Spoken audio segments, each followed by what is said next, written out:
जब सत्य व्यक्तिनिष्ठ और सापेक्षिक है, तो क्या कुछ भी परम सत्य संभव है? फिर क्या परम सत्य की खोज भी निरर्थक है? आप मुझे परम का अर्थ बताइए। परम क्या होता है? परम ये शब्द क्या है? जो एब्सोल्यूट ट्रुथ बोलते हैं परम। एब्सोल्यूट का अर्थ क्या है यहाँ पे? वो एक्चुअली वही हो गया जो बदलता नहीं। जो बदलता नहीं वो परम है, आपका कहने का अर्थ ये है क्या? ऐसा सत्य हाँ, बट दोबारा सोचने से वो परिभाषा में गलत आ रहा है, क्योंकि सत्य वही है जो बदलता नहीं। हाँ, बिल्कुल सही, बिल्कुल सही। यदि वो सत्य है तो परम ही हो गया फिर आपके अर्थ के अनुसार। वैसे ये जो शब्द, जो परम सत्य जो शब्द है, वो बहुत बार उपयोग में लाया जाता है, द्वैत में भी लाया जाता है, और इसकी तुलना हम व्यवहारिक सत्य से करते हैं। परम सत्य और व्यवहारिक सत्य। व्यवहारिक क्या है? जो व्यवहार में काम में लाया जाता है। कि यदि आपने मुझसे कुछ पूछा कि बताइए कि आपका पता क्या है, अब मैं आपको कुछ बताता हूँ, तो क्या वो पता सत्य है या असत्य है? यदि वो सत्य निकलता है तो आप कहते हैं हाँ, उसी पते पर मैं मिलता हूँ, मेरा घर वही है, तो आप कहेंगे हाँ सत्य है, पता, झूठ नहीं बोला है। लेकिन परम रूप से देखा जाए तो वो असत्य है, क्योंकि न मैं हूं, न मेरा घर है, न कोई पता है, सब माया है, सब असत्य है। तो इस तरह से हम परमार्थ और व्यवहार की बात करते हैं। तो जो सही सत्य है, जो सत्य सत्य है, वो तो हमेशा परम ही रहेगा।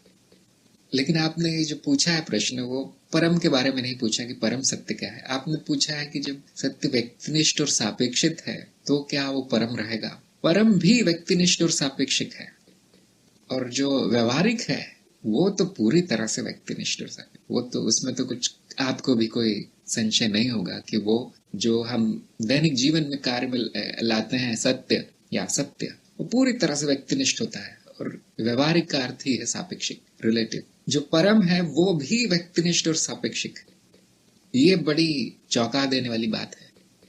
मैं किसको परम सत्य कहता हूँ ये मेरे ऊपर निर्भर है। कोई नहीं है जिसने की परिभाषा बना रखी है कि क्या परम होगा। ऐसा कोई नहीं है, ऐसा कोई कानून नहीं है, ऐसा कोई नियम नहीं है कि इसी को परम सत्य कहा जाएगा और किसी और को नहीं कहा जाएगा।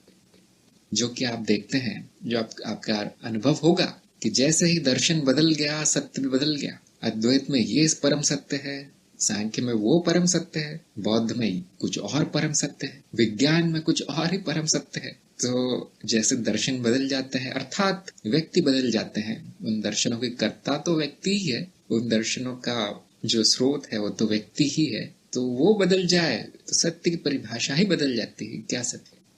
क्यों? क्योंकि सत्य तो केवल अनुभवों का वर्गीकरण है। जिसको जो मन में आया वो वर्गीकरण कर सकता है, इसका कोई नियम नहीं है।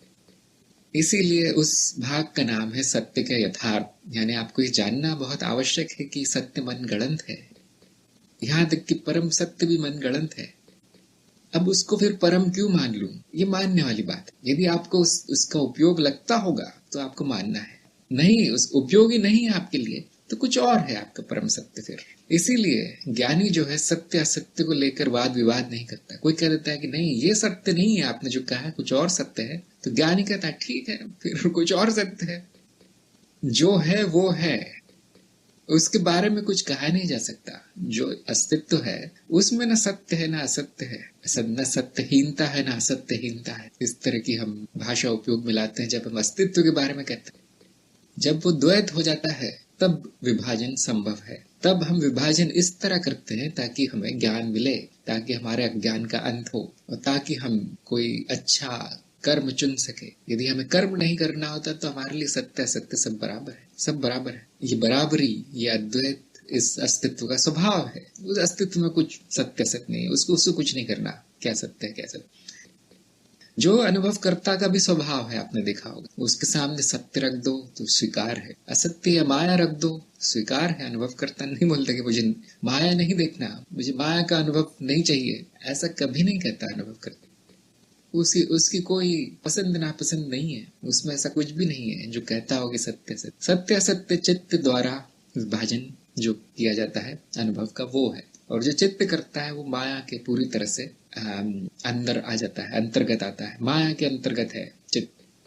चित्त स्वयं माया है। तो सत्य असत्य जो है माया का विषय है। तो हमने क्या कहा है ज्ञान मार्ग पर या द्वैत में कि जो माया नहीं है वो सत्य है, और ये कहते ही सारा का सारा अनुभव असत्य हो गया। ये इस बात पर ध्यान दें, कुछ भी परम नहीं बचा, क्योंकि जो परम है उसका तो अनुभव ही नहीं होता, वो तो अनुभव के बाहर चला गया। तो इसीलिए मैंने कहा है कि ये सबसे कठोर मानदंड जो इस संसार में आपको मिलेगा वो अद्वैत का है, सत्य असत्य के बारे में। इससे कठोर मानदंड आपको किसी दर्शन में नहीं मिलेगा। इसीलिए ये मैंने भी अपना लिया है। हर ज्ञानी को ये मानदंड अपनाना चाहिए। वैसे तो आप स्वतंत्र हैं, जो चाहिए आप उसको चाहिए सत्य मान सकते हैं, बोल सकते हैं। तो यदि आपने किसी को सत्य किसी बात को, किसी अनुभव को सत्य के वर्ग में डाल दिया है, वो परम ही रहेगा। यदि आप कहते हैं कि ये सत्य अब व्यवहारिकता के लिए है, तो फिर आप वो अब परम का उल्टा हो गया, वो व्यवहारिक हो गया। तो आपको ये बात हमेशा ध्यान में रखनी पड़ेगी बोलते हुए कि वो व्यवहारिक तो नहीं है सत्य। और जब भी आप परम कहेंगे तो वो सत्य है। फिर परम शब्द आप हटा देंगे और सिर्फ सत्य कहेंगे तो उसमें वो पहले से समझ लिया जाएगा कि आप ये व्यवहारिकता की बात नहीं कर रहे हैं, ये परम ही है। फिर आपने पूछा है कि परम सत्य की खोज भी निरर्थक है। जब सत्य ही निरर्थक है तो उसकी खोज भी निरर्थक है। ज्ञान मार्ग में हम सत्य असत्य नहीं ढूंढ रहे हैं, हम ज्ञान ढूंढ रहे हैं। अब बहुत स्पष्ट है कि ज्ञान में कुछ सत्य असत्य नहीं होता, ज्ञान ज्ञान होता है। इसलिए ये जो वीडियो है वो नंबर 2 पर आता है, क्योंकि बहुत महत्वपूर्ण है। क्योंकि बहुत से साधक हैं जो सत्य ढूंढ रहे हैं। भाई क्यों ढूंढ रहे हो? बना लो कोई भी सत्य अपने हिसाब से, किसी भी अनुभव को सत्य कह दो। ढूंढ क्या रहे हो? उनको सत्य क्या है पता नहीं है और वो ढूंढ रहे हैं, इसलिए उनको कभी मिलेगा नहीं। जिसको ढूंढ रहे हैं वो तो यही है। उसको ढूंढ के क्या फायदा जो यही है। इसीलिए ज्ञान मार्ग पर आपकी खोज पहले दिन समाप्त हो जाती है। और यदि अभी भी आप खोज रहे हैं कुछ और अपने आप को ज्ञान मार्गी कहते हैं तो फिर अज्ञान है, फिर बड़ा अज्ञान है।